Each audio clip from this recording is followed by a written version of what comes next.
இன்று ஜனவரி 26. ஒரு சாதாரண நாள் இல்ல நண்பர்களே. இந்த நாள் நம்ம நாட்டுக்கே பிறந்த நாள். இந்த நாள்தான் நம்ம இந்தியாவுக்கு ஒரு அரசியல் அமைப்பு கிடைச்ச நாள். இந்த நாள்தான் அடிமைன்னு இருந்து நாம சுதந்திர குடிமக்கள்னு மாறின நாள்.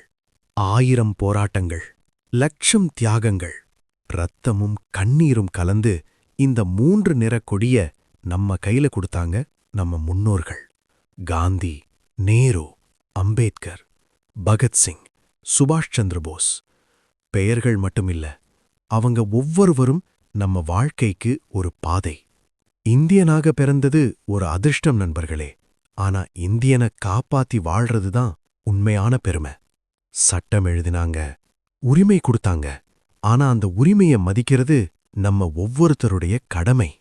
நாட்டை நேசிக்கிறது கொடியேத்துற நாள்ல மட்டும் இல்ல, ரோட்ல சுத்தமா வைக்கிறதுல, பெண்கள மதிக்கிறதுல, நேர்மையா உழைக்கிறதுல. அதுதான் உண்மையான தேசபக்தி. இந்தியா ஒரே மொழி இல்ல, ஒரே மதம் இல்ல, ஆனா ஒரே மனசு. வடக்கிலிருந்து தெற்கு வரை, கிழக்கிலிருந்து மேற்கு வரை, நிறங்கள் வேற, மொழி வேற, ஆனா இதயம் மட்டும் ஒரே துடிப்பு. இந்தியா. இன்று இந்த குடியரசு தினத்துல நாம ஒரு வாக்குறுதி எடுத்துக்கோங்க. நான் நல்ல குடிமகனாக இருப்பேன், நாட்டை நேசிப்பேன், நேர்மையா வாழ்வேன், என் இந்தியாவை பெருமையா உயர்த்துவேன். ஏன்னா இந்த நாடு நம்முடையதில்ல நண்பர்களே, நாம் தான் இந்த நாட்டுடையது. வாழ்க இந்தியா! ஜெய் ஹிந்த்!